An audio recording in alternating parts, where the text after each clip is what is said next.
Today, South Africa watched as the SIU raided a three-storey mansion in Sandton, belonging to Hangwani Maumela. Among the assets seized, Lamborghinis, art, luxury items and documents tied to the Tembisa Hospital scandal. But here's the question. How many looters would stay hidden if General Mkhwanazi hadn't stepped up and testified months ago?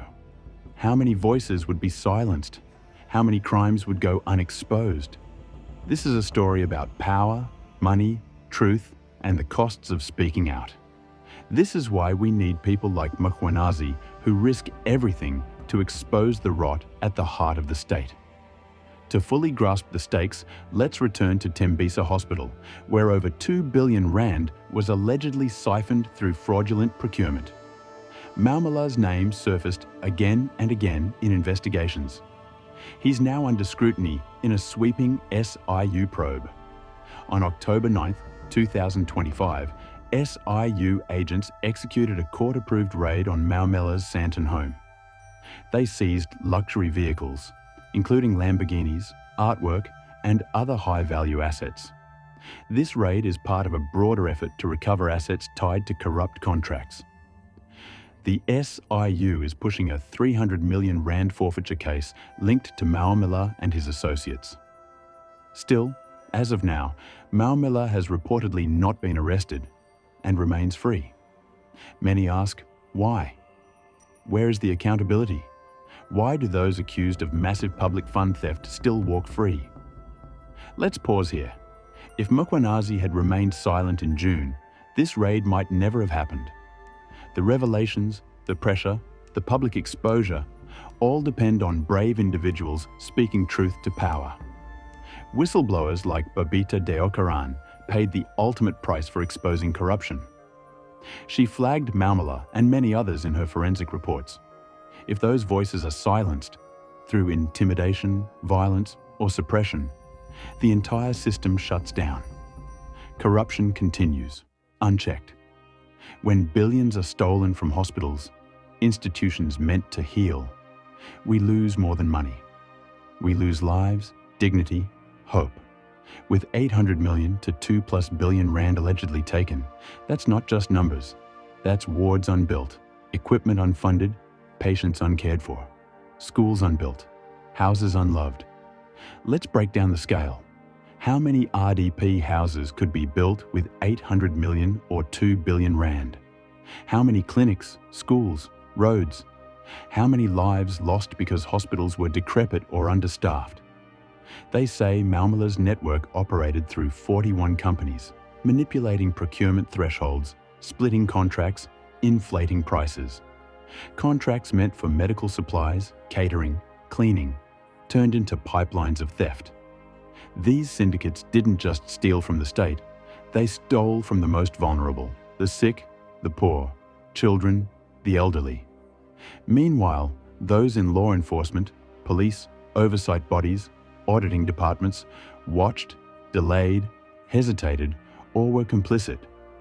How many whistleblowers were threatened, killed, hushed? The system itself protected looters more than the victims. Why isn't Maumela arrested yet? There could be many reasons. Weak or delayed prosecutorial readiness, political interference, legal loopholes and delays, insufficient evidence accepted by courts' threats, negotiations, or protection by powerful allies. This is the tension in South Africa's fight against corruption. Powerful networks can delay justice for years. But every raid, every seizure, every testimony chips away at the cover of impunity. We must demand transparency, accountability, and consequences, not just for private actors, but for public servants who enabled the theft.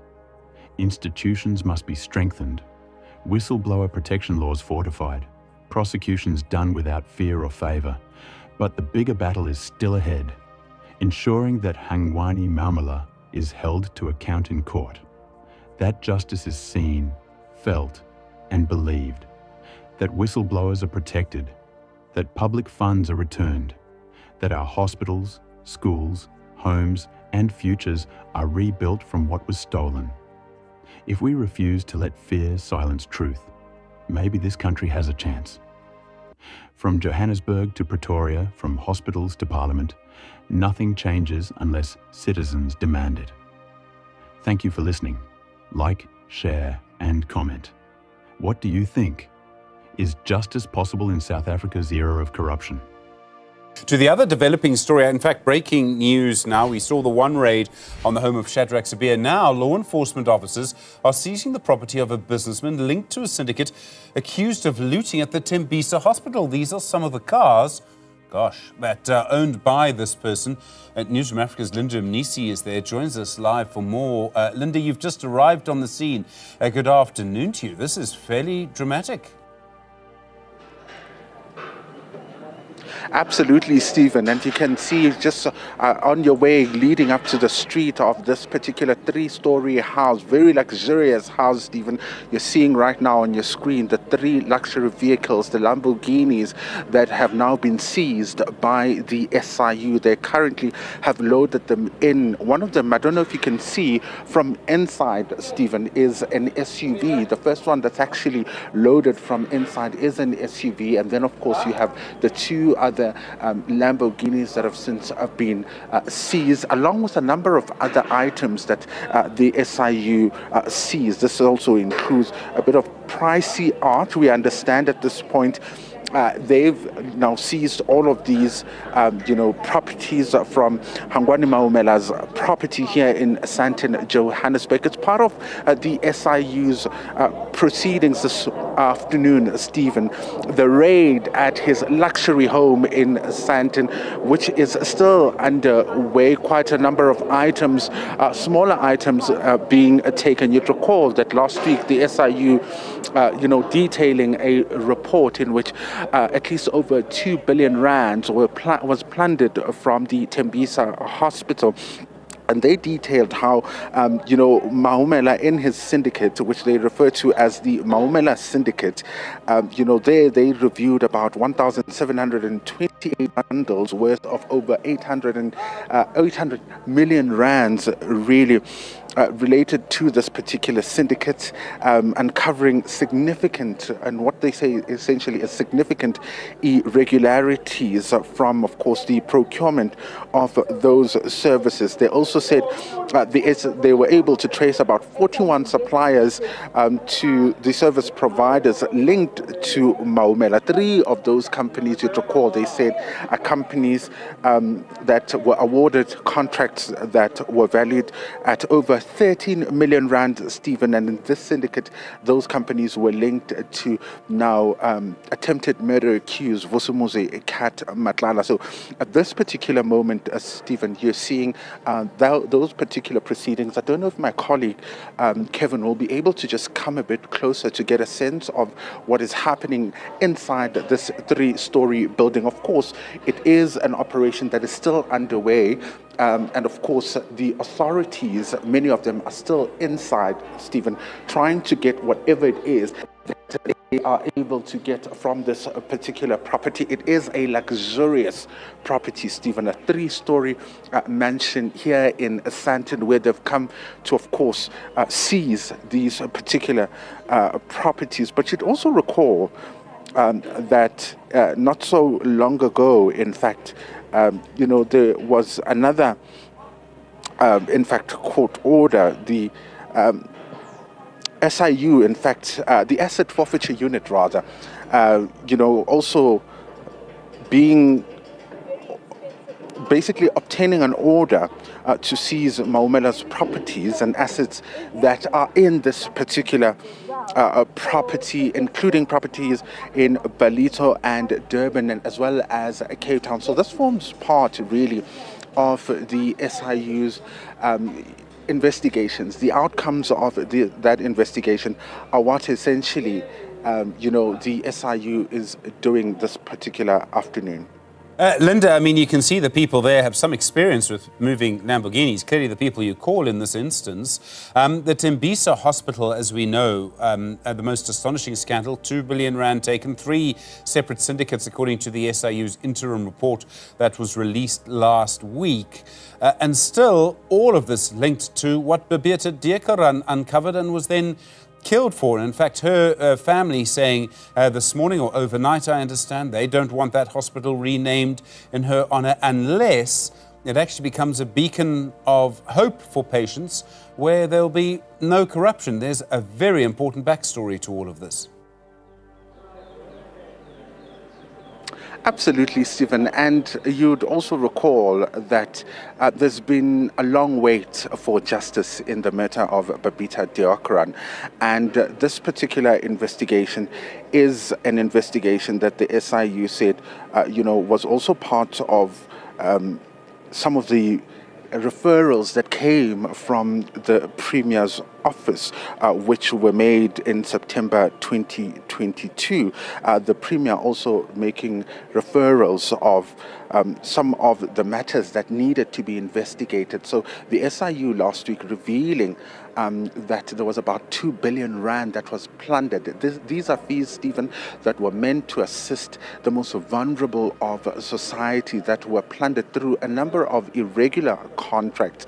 And of course, as a result of that investigation that the SIU had conducted, they'd now come down to this particular moment where they are seizing properties to, of course, try to recover those funds. So there's been quite a lot of work that has gone into this investigation, because the Maumela syndicate is not the only syndicate that the SIU discovered. Quite a number of others as well, which the SIU detailed in its report last week, indicating, of course, the plundering and the siphoning of state resources and state funds to, of course, fund these luxurious lifestyles. So today, the SIU descending upon Hangwani Maumela, who is named as one of the people that are in charge of a syndicate, really, that siphoned over at least nearly 820 million rands of the funds at Tembisa Hospital. So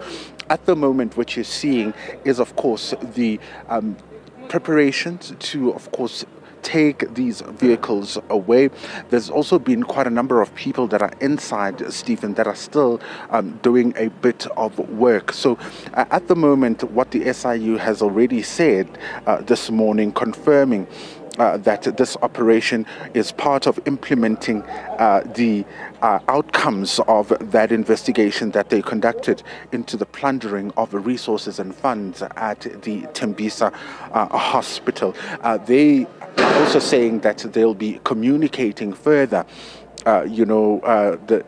in relation to the legal processes, and once those have been finalized, they will, of course, be making further pronouncements in relation to what it is exactly that will be done going forward. So at this point, this is an operation that is currently underway that really is part of the outcomes of that investigation. So not really revealing much in terms of what is the next step when it comes to these processes and what will follow. And you'd know that this was an unannounced operation, tip-offs being given to members of the media who then, descended upon this particular place. So it remains to be seen really what the next step for the SIU is as they continue with this particular operation, Stephen. Linda Nisi, thank you very much indeed, reporting from Sandhurst. As you can see there, those cars, of course, being loaded up. They belong to one of the people implicated by the SIU in that corruption that we've seen happening at Tembisa Hospital.